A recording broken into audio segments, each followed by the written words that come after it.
I wanted to welcome everybody to the third Zero Waste North Bay Symposium. I'm just, woo!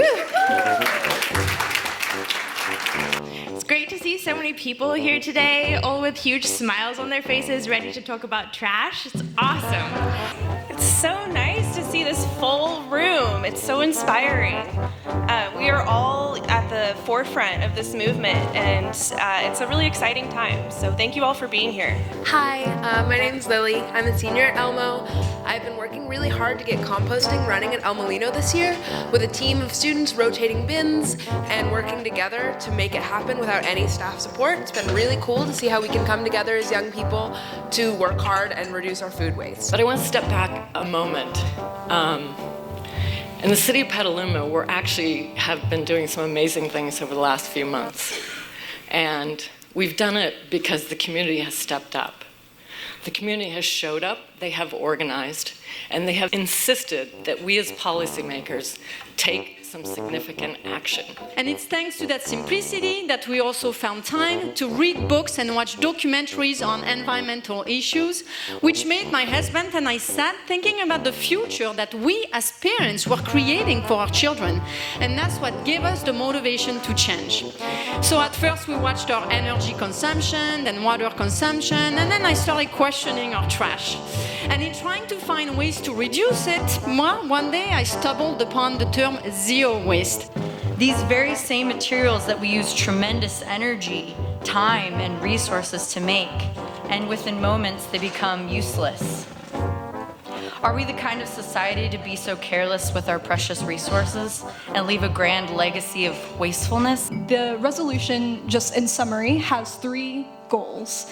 First, the goal of 100% landfill diversion by 2030, to promote the best and highest use of materials, and also just in general, endorse resource conservation and preservation.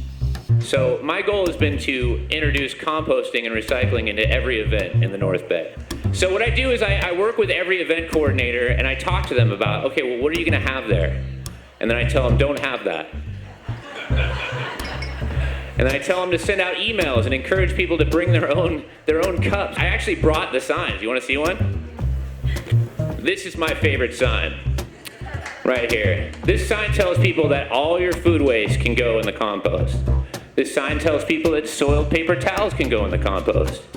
It tells people that paper plates can go in the compost.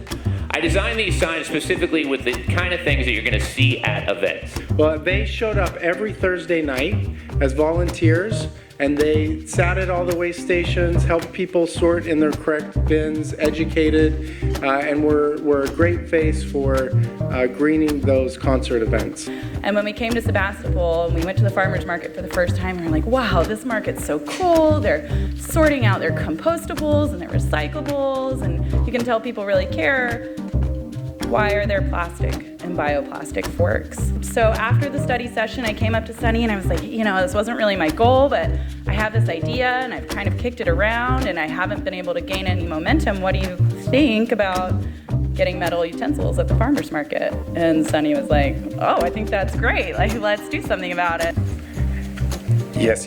I am Eric Jackson. How are we doing? It is my pleasure to give you guys a little glimpse into the world of trash and fashion in Sonoma. It's something that started in 2010. I had the joy of inheriting this wonderful annual event. For how much progress we've made.